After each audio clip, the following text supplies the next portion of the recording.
श्री मात्रे नमः। कैसे हैं आप सभी? आप में से बहुत लोगों के प्रश्न है कि आखिर अभिचार से बचा कैसे जाए।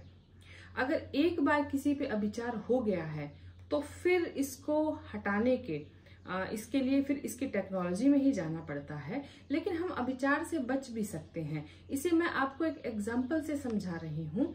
मान लीजिए ए और बी दो व्यक्ति हैं और दोनों पे सेम टाइम पे एक ही अभिचार किया गया, यानी जो तंत्र की प्रक्रिया है वो सेम है और समय भी दोनों पे एक ही बार अभिचार किया गया, लेकिन रिजल्ट ऐसा हुआ कि ए उस अभिचार से लगभग बच गया और बी 100% उससे अफेक्ट हुआ। तो ऐसे क्या कारण थे कि ए उस अभिचार से बच पाया या ए उससे बहुत कम अफेक्ट हुआ? इसमें पहला कारण ये रहा है कि ए की जो घर की, उसके जो परिवार की पहरेदार हैं वो बहुत मजबूत रहे होंगे, यानी उसका जो सुरक्षा घेरा है परिवार का वो बहुत मजबूत है। ये सुरक्षा घेरा तय होगा उनके कुल देवता से, कुल देवी से, और अगर वे पितृ पक्ष को मानते हैं तो अगर वहां पे पितर की व्यवस्था है तो वे कितने मजबूत हैं। दूसरा, अवश्य ही ए की विल पावर बहुत अच्छी रही होगी, यानी माइंड की स्ट्रेंथ बहुत यहाँ पे महत्वपूर्ण है कि किसी व्यक्ति की अगर वो मानसिक रूप से मजबूत है तो अभिचार उसको कम अफेक्ट कर सकता है। तीसरा यहाँ कारण हम यह देख सकते हैं कि ए का बी की तुलना में जो उसकी कुंडली है, हॉरोस्कोप है, वो मजबूत रहा होगा।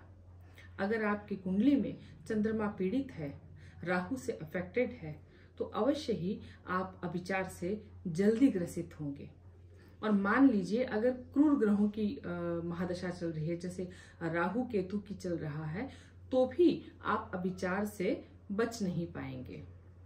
यहाँ पे चौथा कारण हम देखते हैं कि अवश्य ही ए का परमात्मा से जो कनेक्शन है, यानी उसका जो स्पिरिचुअल लेवल है वो काफी इन्हांस रहा होगा बी की अपेक्षा में।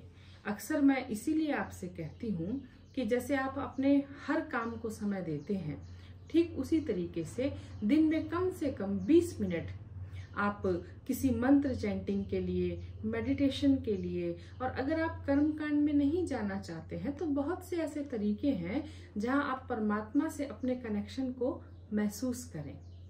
इसमें आप वैदिक उपासना से अच्छे से जा सकते हैं। वैदिक उपासना में मंत्र चैंटिंग हुआ, किसी गुरु से दीक्षा लेना हुआ, कर्मकांड हुआ। इसके अलावा अगर आपको बहुत अच्छे तरीके से इस क्षेत्र में आना है, अपना ऑरा बहुत मजबूत करना है, तो फिर आप आगम परंपरा में भी आ सकते हैं। आगम के लिए थोड़ा सा मैं आपको बता दूं कि आगम एक तंत्र परंपरा है जो कि हिंदू टेक्निक्स के अंतर्गत आती है। इसे थोड़ा सा किन्हीं कारणों की वजह से इनका प्रचार प्रसार नहीं हो पाया, और जो प्रचार प्रसार नहीं हुआ, गुप्त रखा गया, वो भी सही कारण थे। लेकिन अब कलयुग का समय है और हमारे जो लोग हैं वो कलयुग में अभिचार और ब्लैक मैजिक से बहुत परेशान हैं, और चूंकि नॉलेज नहीं है इसलिए वो दूसरे धर्मों के लोगों के पास भागते हैं और ये विधर्मी इनका जीवन भर शोषण करते हैं। ऐसा मैं नहीं चाहती, इसलिए आप इस परंपरा को जानें। आप खुद भी इसमें उतरकर दीक्षा ग्रहण करके और इसमें अपना कुछ समय देके प्रैक्टिस करके अपने ऑरा को बहुत मजबूत कर सकते हैं। और आप यकीन मानिए, अभिचार आप पे होना तो दूर, कई दूर तक फटकेगा तक नहीं। इसमें आप आगम में अगर जाना चाहें तो वैष्णव आगम में भी इसकी बहुत अच्छी व्यवस्था है, जैसे पंचरात्र हो गया, वैखानस आगम हो गया। इसके अलावा शैव आगम और शाक्त आगम है। शाक्त आगम में 10 महाविद्या है, देवी के विभिन्न स्वरूप हैं, देवी के विभिन्न स्वरूप की परंपराएं हैं। और शैवागम में शिव के विभिन्न मंत्रों के साथ विभिन्न परंपराएं हैं, विभिन्न कार्यकलाप हैं। तो आप जिसमें भी आपका मन लगता हो, तो मेरी यह राय है कि आप अपना परमात्मा को कम से कम 20 मिनट रोज दिया करें किसी भी रूप में, तो आप अभिचार से बच पाएंगे। और अभिचार ही क्यों, आपको बहुत से ऐसे आध्यात्मिक लाभ भी इसमें होंगे और आर्थिक लाभ भी होते हैं।